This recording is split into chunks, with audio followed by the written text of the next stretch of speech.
Hello, everyone. Thank you all for joining me today with Barbara. And I'm Judy Piper. I'm one of the engineering leads at DAapps and also the host for this Celo Tech Talk series. As you may already have joined our first part of this is Celo Tech Talk series.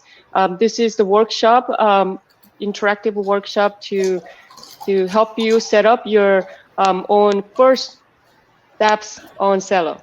And Celo Tech Talks is one of many Celo Foundation's efforts to share and spread the Celo technology knowledge with growing Celo community.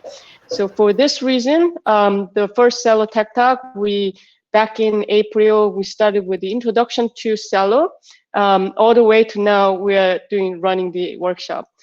So any of you have any feedback on how to improve the Celo Tech Talks, and as well as any contents you would like me to cover, please share your feedback with us. And today we have Barbara back in Celo Tech Talks to join us. And I think, Barbara, maybe it's good to also share your intro briefly for the folks that may be joining new. Oh, we can hear you.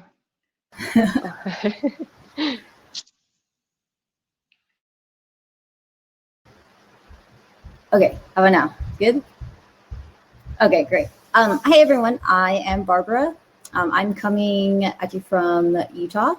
It's like a state kind of near California, if you're not familiar Beautiful with state. US geography. Yeah, it's a beautiful state. A lot of people don't know why I live here because it is a little bit like smaller, but I love to ski and I enjoy the winter and like hiking and outdoor stuff. So my family also lives here. So this is where I live. I have 2 dogs. You might hear one of them chomping right now. He's like chewing on a bone. And I work at DAapps. I am the developer experience engineering lead. And our focus is on building tools for developers and providing a good developer experience. So please, if you have any, things that you would like to see or improvements that we can make, or like things that you really like, please let us know. You can connect with us on Discord or open issues on our GitHub, or you can, send us like a tweet or something. I'm on Twitter at Barbara Liao, so you feel free to tweet at me if you have any questions or comments. Love to like talk with everyone and make sure that we are providing everything that you need to be successful to develop on the Celo blockchain. Yeah, awesome. So that's a little bit about me. Do you want to then maybe recap briefly the first session that we did last week? Yeah. So just as a recap, last week we spent our time setting up the environment that we would need to develop on Celo. So depending on where you are in your programming career and your background, some of that may have been just review, some of it may have been new to you. So I just wanted to make sure that whether you're coming from like a Web 2 background, or maybe you're further down the blockchain layer and you're not experienced with writing smart contracts, just wanted to make sure that everyone would be able to get on the same page. So if you wanted to refer to there is a document, if you like go through the slides, and if you go to the previous Crowdcast, you can follow along. And and then there is a page that you can follow along that has like written instructions as well. And I'm going to go ahead and... Yeah, let me share with the folks who missed the first session. This is the instruction. I went through it myself, and so it does take some time, but if you already have it set up, finishing it, and it'll be good to still watch this session and do that on your own as well. Yeah, exactly. And for today, if you didn't get through doing all of it, today at the minimum, you need to at least have like Node and Yarn package manager installed. And we'll like install the other stuff. It'd be great if you had Truffle and the Ganache CLI installed as well. But if you haven't, we'll do that during this presentation as well.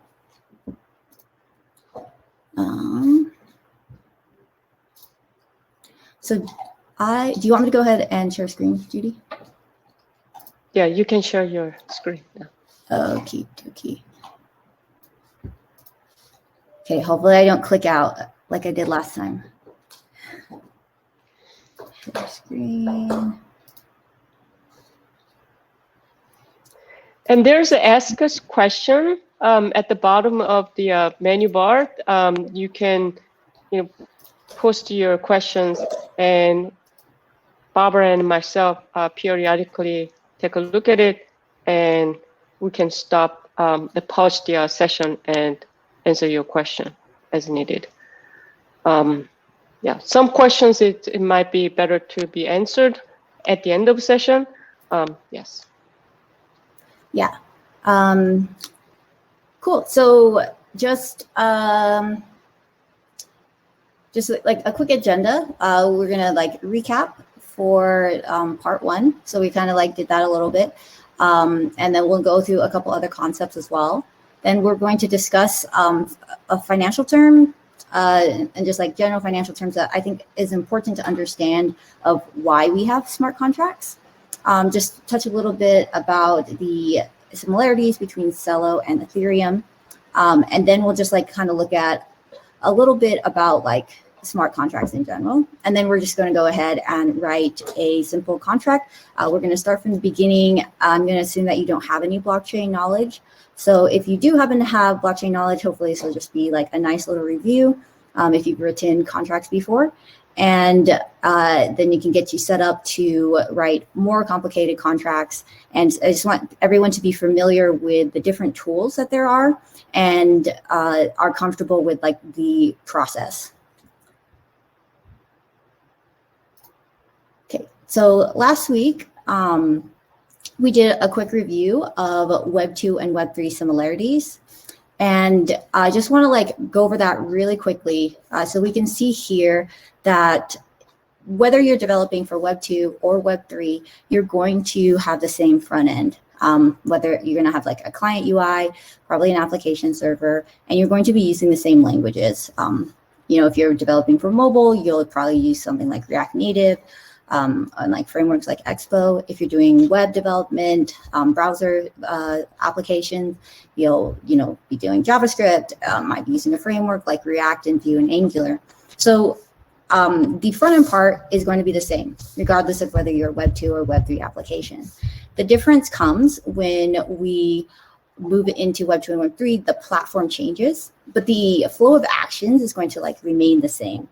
So there's here we have like the unique functionality of the application. You're going to read and view the state. In Web 2, you have a centralized database. Web 3, you have smart contracts and a blockchain.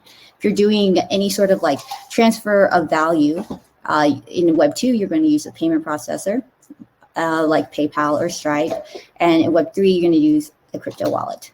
And then after that value transfer is complete, you're going to reread the state from your database, if it's a centralized database in Web 2 or blockchain in Web 3. So again, I just want to point out that the difference is just the platforms that are used, but the action flow is the same. So in Web 3, you can see the different parts that you may not be familiar with are smart contracts, blockchain, and like crypto wallet. So we've had several talks on blockchain and like internal works and how things work on the blockchain itself. So I encourage you to go through the previous crowdcasts and you can watch those particular videos. And as well as we do have a great one on Valora, which is Celo's wallet. And so those are really good if you want to dive deep into those. Today, though, we're going to focus on smart contracts and how to get started writing them. But before we do that, I wanted to do like a refresher on a financial term that when I first learned about smart contracts, always came up, and I feel like no one ever explained it. And understanding this concept, I think, makes sense of why we have smart contracts. Like, why do they need to exist? And Yeah, and I feel like it comes up all the time when you're talking about decentralized finance. So this term, if you've heard it, maybe you have, maybe you haven't, is this term of escrow. And this is not a term unique to blockchain and like decentralized finance. This is just like a financial term. And so I think the question asked is like, what does it mean and why is it important? So to illustrate this, I just kind of like mocked up this little diagram. You can think of it as, I know that some people are familiar with the concept of saving circle, where people contribute to a pot. You all like contribute the same amount of money, and then you take turns receiving that pot. So let's say there's 3 of you, you all put $10 into the pot. There's $30 now, and you take turns 1 month. Annie will get $30. The next month, everyone contributes $10. That month, Charlie gets 30, and then everyone contributes again the next month, and Dan will get that. And that works really well if you trust everyone, that everyone's going to do what they said they were going to do, and you trust whoever's holding the money is going to disperse it the way that they say they will. And so we have this like idea of, you know, we have to be able to have a trusted party to hold the money. We have to be able to trust that they're going to verify that the rules are and conditions have been met. And then we need to trust that that money is going to be dispersed in the way that those conditions say they will be. And so this is great if you trust everyone. Oops, sorry, I forgot to switch a slide. But yeah, so Henry like disperses the money. But what happens if you like don't have a relationship with these people? How do you know that they're going to say they will? If you've had any experience with, here in America, we have like Craigslist is probably the most popular one, where you can like buy and sell between 2 people. And normally you have to like meet them in person, because you don't trust that if you send them money, they're going to send you the thing that they say they will. Or if you've ever like used eBay, eBay is the middleman, right? You trust eBay to collect your payments and that they're going to enforce that the seller is going to give you the goods that you bought. So that's great. And in like a traditional finance, normally you run into this concept if you've like bought a house, for example. I think that's the most like formalized process that I've been involved in, where we give our money to a third party, they make sure the contracts execute, and then they give that money to the seller of the house. And we have to pay for that trust. Escrows can be very expensive, and they only work because they're backed by legal arrangements. So decentralized finance is all about removing that need to trust a third party. And so we move to a process that's verifiable. And so that is what smart contracts do. Not all smart contracts are escrows, but they can function as an escrow. So they can, you know, it's a decentralized, verifiable way of transacting between parties, and you don't need a trusted party. And we're able to like connect a bunch of different conditions and rules to that. It's, you know, there are contracts that you can code on like other more limited blockchains that don't have as much functionality, but they're pretty basic like conditions, like time and, you know, some particular like function is met. And so the more complex rules is what Ethereum, like smart contracts, really like brought to light. So now that we like kind of understand that term, escrow, I think the takeaway here is to just understand that its function is to make sure that assets are transferred between parties only when set conditions are met, and then it will like actually transfer the funds. And so I spent a little bit of time on that just because I think that's a really important concept to understand, that a lot of tutorials just kind of like gloss over. But I think it like reiterates like, why do we have smart contracts? And so yeah, a smart contract can receive, it can hold and release funds and function as an escrow. But again, not every contract is an escrow. Just want to point that out. You can have very simple contracts that don't do any of that. But just knowing that it can, I think, is really, it's like a powerful idea of what a smart contract is. So Ethereum, this is a blockchain that really gave birth to that, like, to smart contracts, and I would say it's probably like the most widely used standard. So the question then is, what is a smart contract? We kind of talked about that a little bit, and it's just a series of coded instructions that follow this concept of, if this happens, then this will happen. So, you know, if my name is Barbara, then I get 100 Celo.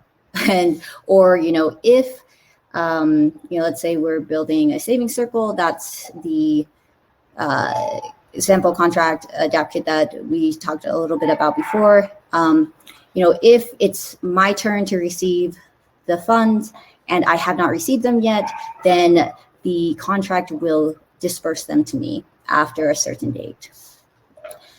And the reason why we can trust this is because smart contracts are deployed to the blockchain, which means they can be inspected and the conditions are verified. And with the concept of blockchain, right, like once something is on the blockchain, then it's, and, you know, like you pass the confirmation time, then that data can't be changed, right? Like that is the thing with blockchains. Once it's recorded on there, you can't change it. And so we know that blockchain data is immutable. And so we can trust that contracts that we interact with are going to behave that way, because I can't go in and update that contract and now change the way it works. The only way to do that is to redeploy the contract and point your application to that. And in which case, like, your users would know, because it's like, oh, the contract like address has changed. And so now I need to go and make sure that it's doing what I tell it to do. And so with contracts, one thing to know with like Celo, the blockchain, we already have contracts that are deployed and they live on there and they do these things that we talked about. They, you know, there's like governance protocol contracts. So in the governance contract, it talks about how we do governance and what are the rules and the conditions and how can we interact with that contract. And so all that information is in this. Let's say, you know, here's the escrow contract. This escrow contract dictates the rules of like how apps are going to hold, how they're going to do this particular escrow. So we have all these different contracts that make up the functionality of the Celo blockchain. And if you're curious about how these are written, you know, feel free to check out the Celo monorepo, and you can look under packages and under protocols. And I think that's a really good way to understand how the Celo blockchain works, is like to go deep into the code and like read the contracts. If that's not really your style, we also talk a lot about like understanding these contracts just like without actually reading the code per se in the documentation sites that we have. So that's just docs.celo.org. Cool. So since Celo has shared ancestry with Ethereum, smart contracts that run on Celo are written in Solidity, which is the language that smart contracts on Ethereum are written in. And there's a lot of really great tools around building on Ethereum, like Truffle, which is a framework for building, testing, and deploying your smart contracts, as well as Ganache, which is a test blockchain. So this is a development blockchain. If you are developing on Celo, because Celo is slightly different, make sure you use the fork of Ganache. But these are like, I would say, the 3 things that might be new to you if you're coming from Web 2. So like the language would be like a newer thing. You have to write contracts in Solidity, and then being able to, you need to like deploy those contracts and test them. And Truffle is the framework for that. And then you need like local blockchain to develop against, because you don't want to develop against like the real blockchain, because then you're using real money and real funds. And if you develop on a testnet, you can do that as well, but you'll need to consume testnet funds. So just like when you're developing a Web 2 application, you usually do all your development on localhost on your own machine, and then you probably deploy to like a test server, and then you'll put it on the accessible World Wide Web. And the other thing that is good to know, because Celo has the shared ancestry, there are a lot of other tools, right? Plus, you can use any knowledge you have of programming on Ethereum and bringing that over to developing on Celo. So with smart contracts, I would say, like, I like to kind of think of them as the same way that you would develop Web 2, where you're not going to put all your code in one file per se, right? Like, you typically are going to separate your code into different files that focus on different ideas. You might have something, you know, called like accounts, or if you're making a to-do list, you would have like your to-do list contract. And if your application, maybe you have something a little bit more complicated, you need more contracts, like you need a verification contract, for example. It's possible to put them all in one contract, but it kind of goes against this idea of, you know, really revolving around like a single idea or concept. Plus, the bigger the contract and complex it is, the more it will cost to deploy to the blockchain. And it just like gets a little bit too big. So you don't want to put everything into one smart contract. You can have multiple smart contracts on for your application. And again, just a smart contract, it sets rules and conditions for, you know, for whatever it is that you're building. And just follow, like, if this occurs, then do this. A lot of that is like, that idea is going to be the same, right? Like if you're developing in Web 2.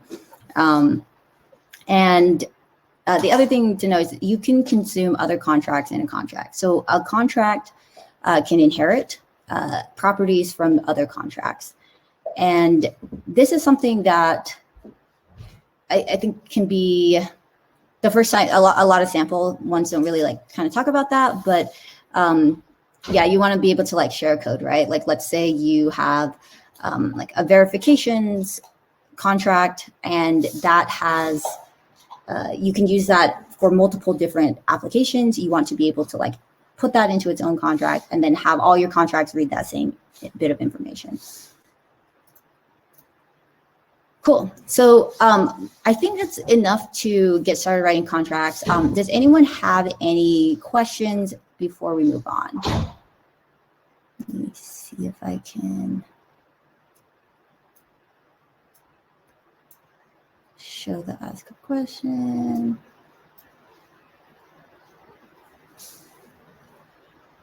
Great. So I am going to redo my screens to show my coding environment. So give me like 2 minutes. If you have any questions, go ahead and ask them in the ask a question. And I'm just going to like mute and like change that up really quick. With perfect time to get coffee, drinks, bio break. Yes. Yeah, or if you want to double check, like make sure you have your environment set up as well, this would be a great time to do that. What would be the best way to verify or confirm that you have the right environment or the tools? So is there a series of like, you know, node version command, and then you have the right version of the node, or NVM version, or Ganache that install? Yeah, so we'll, it's a great question, Judy, because it's always important to make sure that you're using the right version and you actually like have it installed. We're actually going to do that at the beginning of this. Awesome.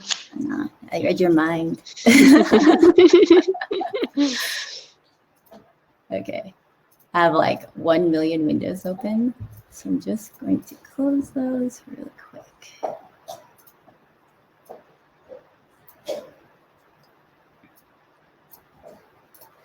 I don't know if we have waiting music.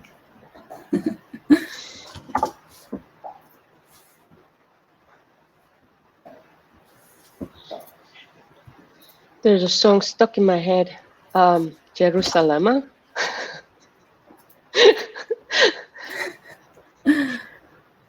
I don't know the lyrics, but it's just stuck in my head. We played at Jerusalem during the Kuneko, the first Kuneko did, or the second Kuneko, yeah. Okay. figured it was easier to just open up a new thing. All righty.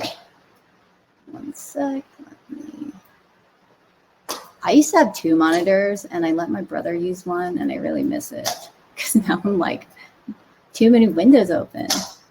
Do you folks have any questions while we're waiting? Yeah, or is there anything that you'd like to see in any future presentations that we do?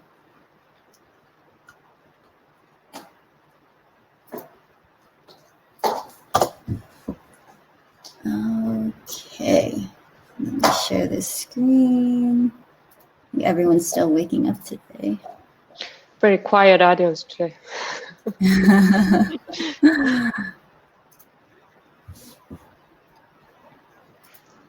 Nice. Okay, then. So I am going to do this all here. I use Visual Studio Code as my as my like development preferred like editor. You know, I think it's great if you. So this should be like fairly the same whether you use Sublime or Atom or like the other ones like JetBrains or whatever.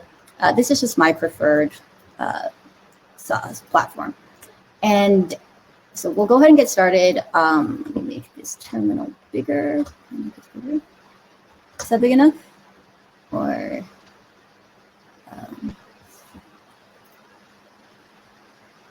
yeah. Can you see that? Okay. Or is that too small, too big? Yeah, maybe one size bigger. One size bigger. Okay. Oh, perfect. Sorry. Okay, great. So with this, let's go ahead and. Okay, so Judy asked a great question, which is how do you verify that you have the tools that you think you installed? So how do you make sure that things work? A lot of times the easiest way to do this in the command line is you would input like the command and then followed by a -v.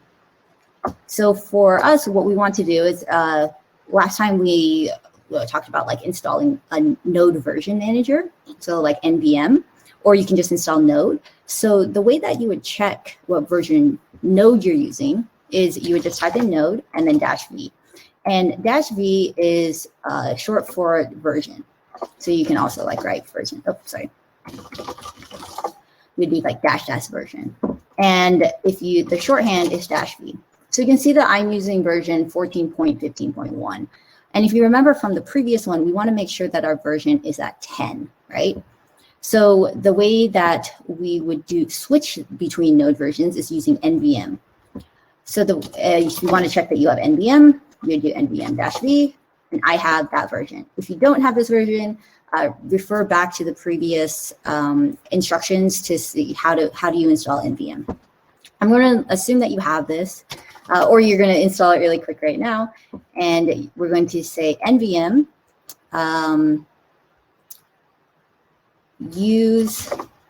well, I guess if you don't know if you installed it, you can just like go ahead and say install 10, or you can say use 10. And I've installed it. And if you haven't installed it, you can say NVM install 10. And it will tell you now that you're using this. And I've set up my terminal to show me what version I'm using here, 10 right there, which is why like that's popping up. That's like a completely different rabbit hole. We won't like go into that, but that's what like that's indicating on that side. So now if I do node -v, I can see that the version has changed, and I'm using version 10.23. So we want to make sure we're just on node 10. Okay, and cool. So if we remember that if we installed node, we also get npm. And you can just check that with npm -v, and it's using 6.14.8, which was also indicated here when we looked at the version using NVM. So that's like the most basic thing to have. And so we're going to use npm to download some packages that we're going to use today. So the first thing that we want to make sure we have is Truffle. And like we mentioned before, Truffle is a framework for deploying, developing, and testing your smart contracts. And the way that we install that is very easily. We can say npm install -g, which stands for global. So this means that this is going to be available for any application that is using Node 10. So npm install -g truffle. And that is just going to download the truffle package, install everything that it needs to. Mine, I thought I installed this already. Maybe it's reinstalling it. We'll see. It shouldn't take too long. And so now I can see here that everything is installed. I'm at Truffle version 5.1.53. And there's some logs if I was curious about where it was installed. Cool. So now if I type Truffle, stuff will like pop up. Oh, oops, sorry. There we go. It's a little bit slow. And we can see that version IMN, you can see all the different commands that are available and the description for each command. So that's something if you've never really done a bunch of command line interface stuff, this is how you know what you can do, is the providers are going to list all these different things. So now that we have Truffle, just like in Web 2, if you want to create a new node project, you would use npm init. Or if you're creating a new GitHub project, you would use git init, and it generates the package.json and generates a new Git project. So init is short for initialize. And so we can do the same thing with Truffle. So we can create a new Truffle project using Truffle init. And let's see, where do I want to put this? Okay, we'll just throw it in here. So we'll do, let's make a new directory. We'll call it my first contract. And then we'll cd into that. And so now we can see that this folder is empty, right? So now if we run truffle init, truffle that command, right? So it's command line, it's going to generate a bunch of different files for me to get me started. And sweet. So now, if you remember, before when we looked at inside of our inside of this directory, it was empty. And now if we look at it, there's a bunch of folders and files. And so these are just starter files. So now let's go ahead and look at what that looks like. So we have a contracts folder, a migrations folder, a test folder, and this thing called truffle config. So let's look at this really quick. We'll open these up. In here, you can see this is kind of nice. A lot of times projects will put in these huge comments, just explaining everything and how to use it, some examples, and different settings. I feel like for this, it's a little bit overwhelming to just do the most simple one. So we're just actually going to delete. If you're following along, I'm just going to delete all the comments and this compiler just because I feel like we don't really need any of that right now. We'll just leave that. This is the basic part. So we have here back on what is the construction of our contracts. We have a folder called contracts, and this is where you're going to put your contracts. It comes with this thing called migrations. This contract, what this does is it pulls the, what's it called?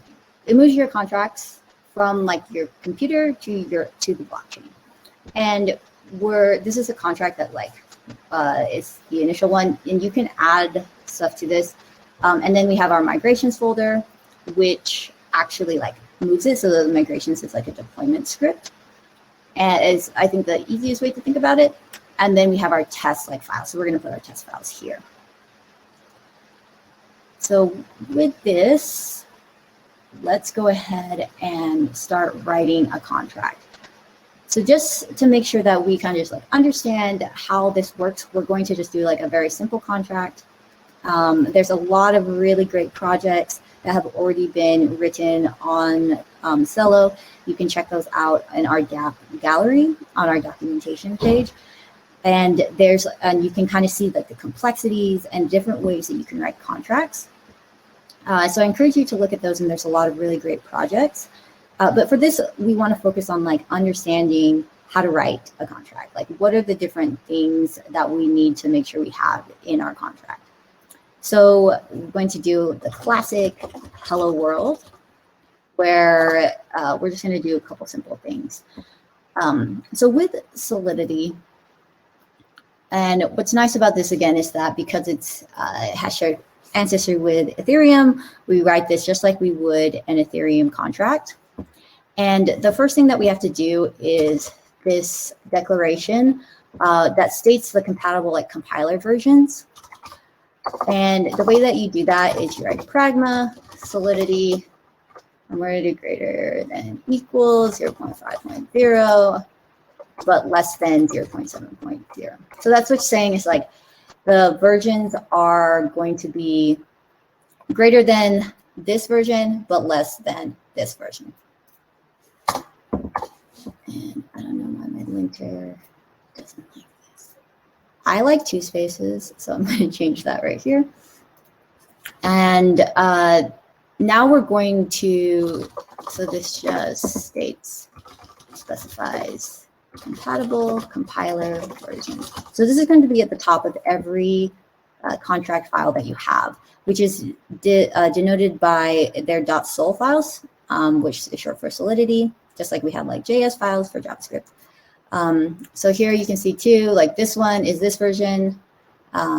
Maybe we'll just use that, looking at a different example. Maybe like that, it's a bigger range. And the other thing we want to do is declare our contract, right? So we do that if you look at the migrations contract by just saying contract and giving it a name.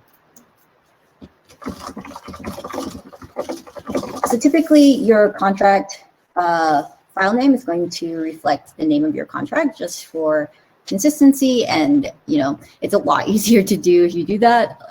You don't want to be naming your file something and then your contract another name. It gets a little bit confusing if you do that. And so what we've done is we've defined a contract, and this contract is called Hello World. So just like when you're creating, for example, a JavaScript object, let's say you're making a class here, you can, just like that, you can have a constructor, right? And you can have methods, and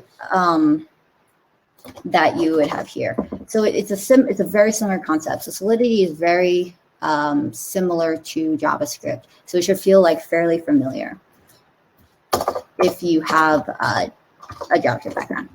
And so one thing I guess we could say, so what do we want our contract to do?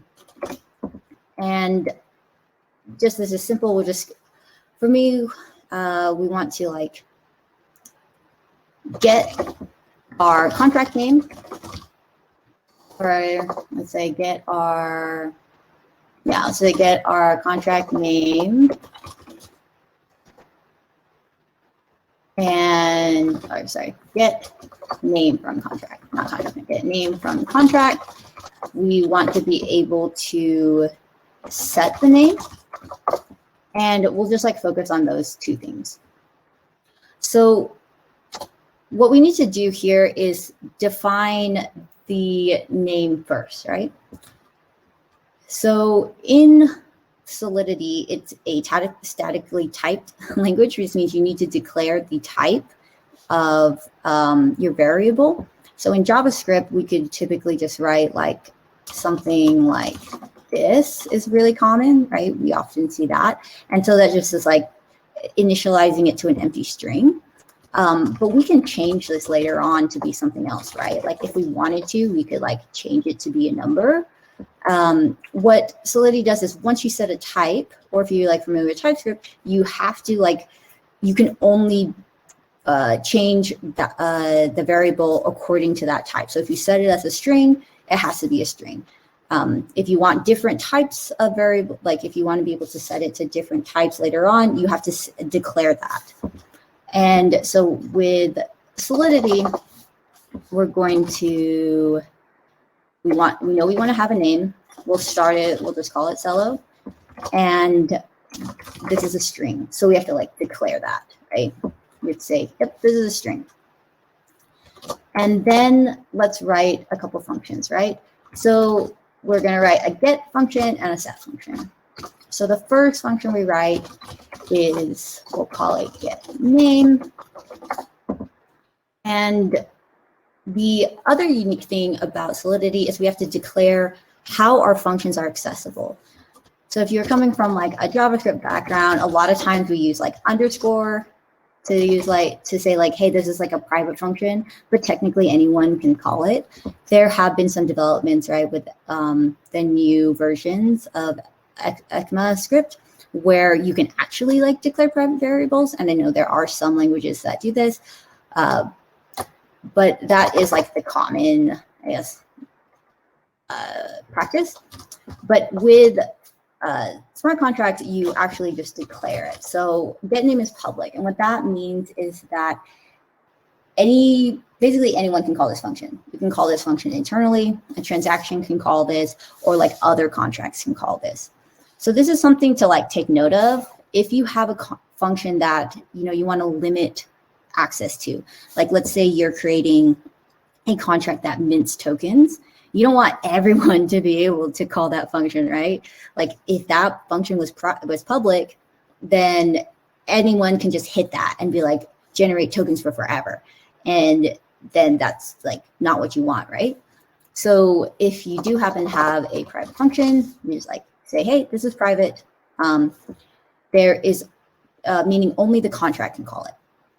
And then there's also the concept of, so that you can look at these on the Solidity docs of all the different ones that you can, is restrictions. Like you say, these are restrictions of who can call this function, or permissions if you want to think of it the other way. So for this, we want anyone to be able to call this. So we're going to say that it's public. And then you have to declare the type of function that this is. So with this, there are different kinds of functions when you're dealing with the blockchain, right? Like they can conceptually, they're going to be two different things. Either you want to get information from the contract, or you want to make a change. And you need to be able to like declare that if this is only a view function. So if you're only going to retrieve data, you would like annotate that using view. And then you would need, you need to specify like what it returns. And what we want to return is the name, right? So we're going to say, okay, the name. And again, because it's statically typed, we need to declare the type. And this is here, this is in memory, is like anything that you're storing here. And we're just going to say that that returns this information. And it's from the memory data location, which is basically everything in your contract. And this can feel a little bit familiar if you're not used to statically typed languages, but you might be used to writing these comments, right? Where you're like, okay, my function, you know, returns a string, and it's this description here. We have like parameters, and this is a string, and oops, like this, right?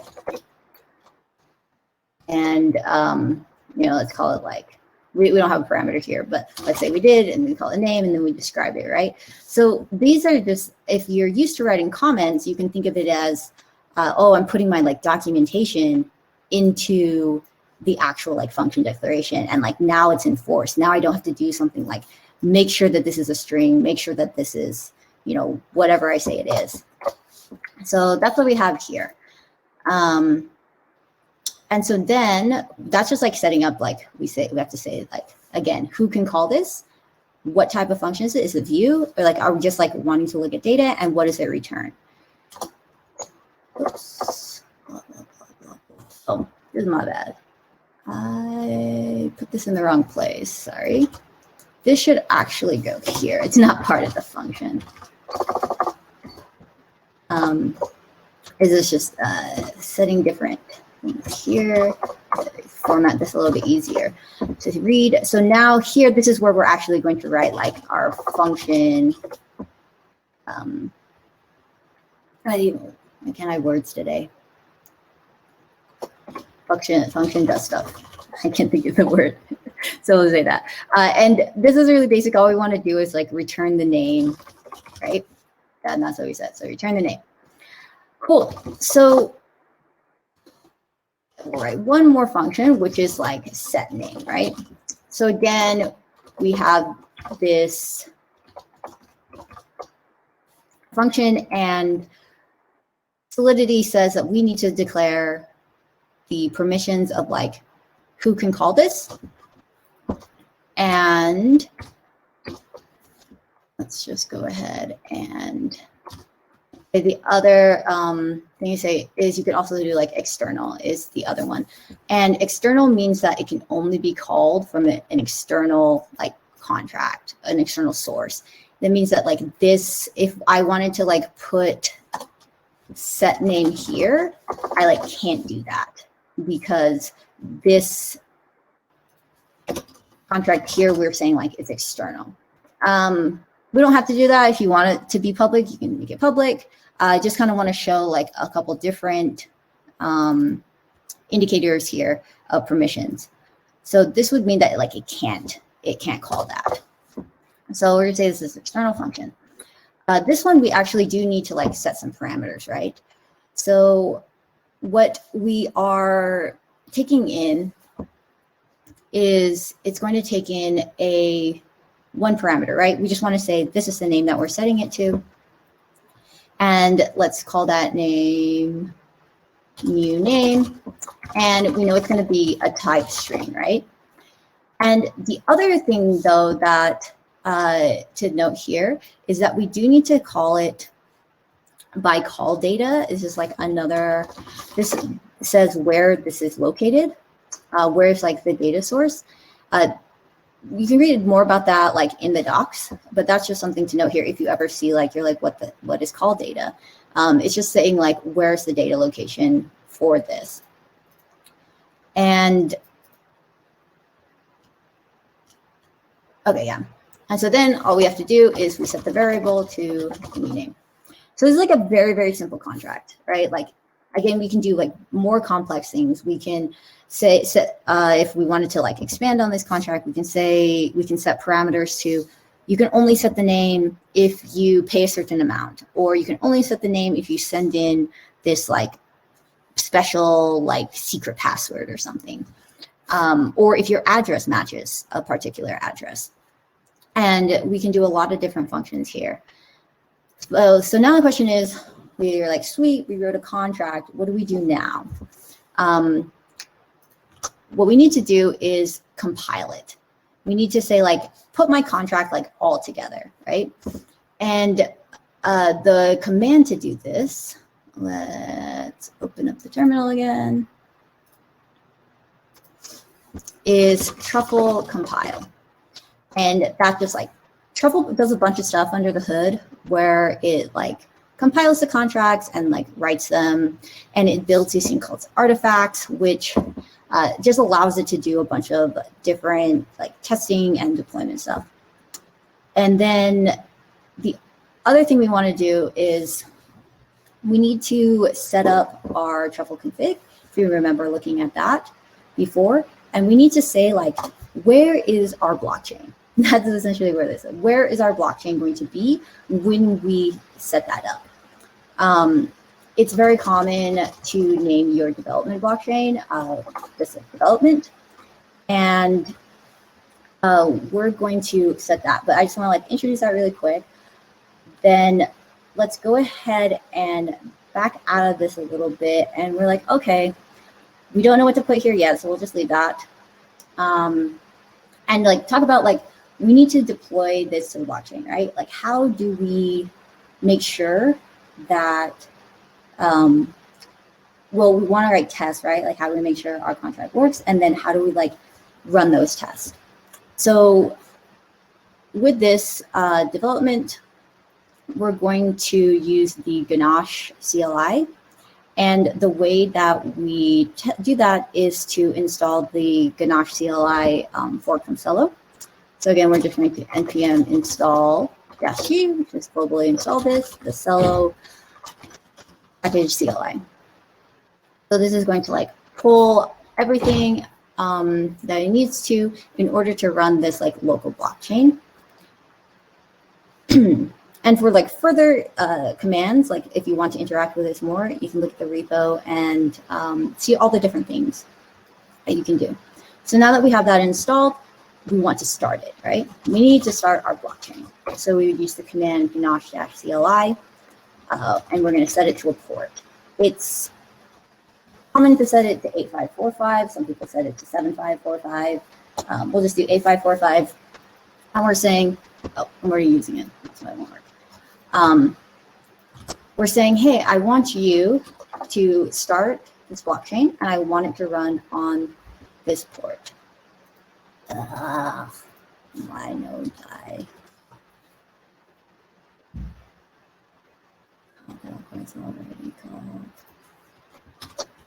Okay. I'm just going to start this on a different port. Did I kill it? Okay. I really spent. I was hoping to be able to like show you that, but these are the downsides of live coding. Sometimes you have to like troubleshoot some things that aren't part of the demo, but that's okay. So we won't actually like get to deploy that because I broke something, I guess, doing this earlier. And so let's pretend that's running, right?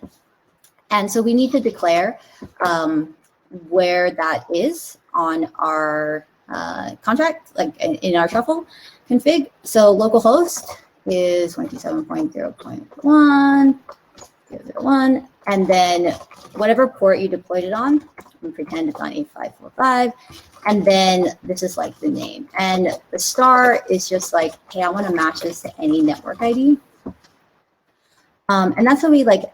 Now we have that like running, which means that we can write a test and then like test against it.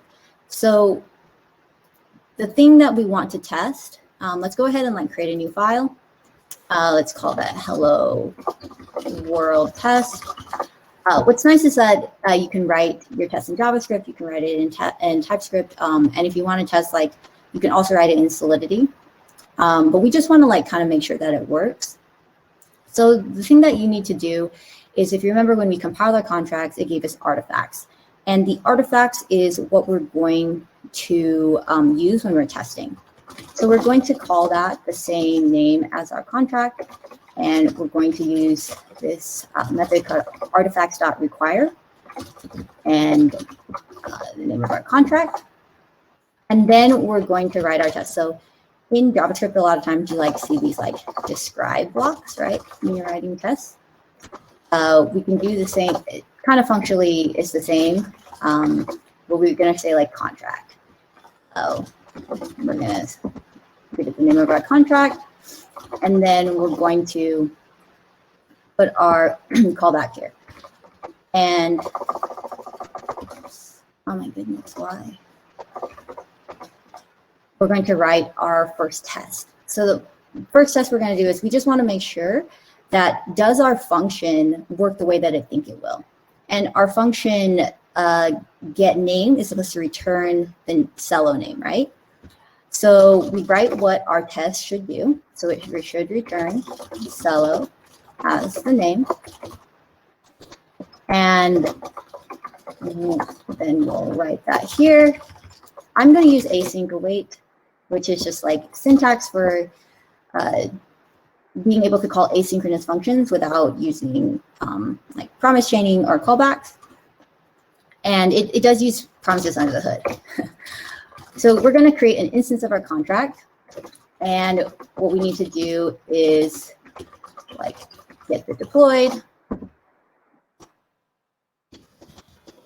We're going to call the method off the instance, which is get name. And then we're going to assert, whoops, I have this weird thing that is like set. I don't know what this is. There you go. That equal. And if you've never used assert before, you basically say, I need this first parameter to equal this second parameter. So we want the name to equal Celo. So let's imagine that we're like, oh, we want to run this test. Cool. You might get an error that says there's no contract on the blockchain. And it's like, oh, because we forgot. We need to, remember we talked about like, we actually have to put our contract on the blockchain, right? So we compile it and then we have to move it to the blockchain. So we do that by creating a migrations file. So you don't want to like delete this. This is like some setup for like doing the initial stuff. What you want to do is create a second file. And this file is called, whoops.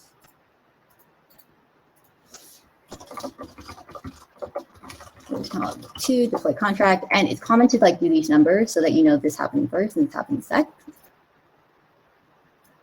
And we are going to go ahead and deploy our contract in this script. So I know we're coming up on time, so I'm just going to like cheat instead of typing this through. But if you remember, we like in our like test, we required the artifacts. So we're going to do the same thing here. And then we're going to write this function that deploys it to our blockchain. And when we do this, our command that we would run is truffle migrate. And so I think I broke my ganache. We won't run that. And then that will actually move your contract to the blockchain. And then what you can do is run truffle test, and that will run the test and run your contract functions that you ran and run it like as if it was on the blockchain. So yeah, sorry, that took a little bit longer than I was hoping to do. I'd love to like continue this and do like more advanced stuff, but you can look at a like more complete version on GitHub. Josh is our developer relations. He put together a great like starter kit. If you're familiar with these and you just kind of want to get started. But I just want to make sure everyone understands all the different pieces that are involved when you're writing a contract and like putting it onto the blockchain and how to like test. So there's a lot of different things that you can go from here and like a lot of more advanced contracts that you can write. Yeah, unfortunately, our time is up for today, but we have a last session that's coming up after Thanksgiving holiday for yes. So, yeah, so please stay tuned for that. Yeah, and then maybe on the beginning of our last session, we could get this one to run it, and that'll be helpful.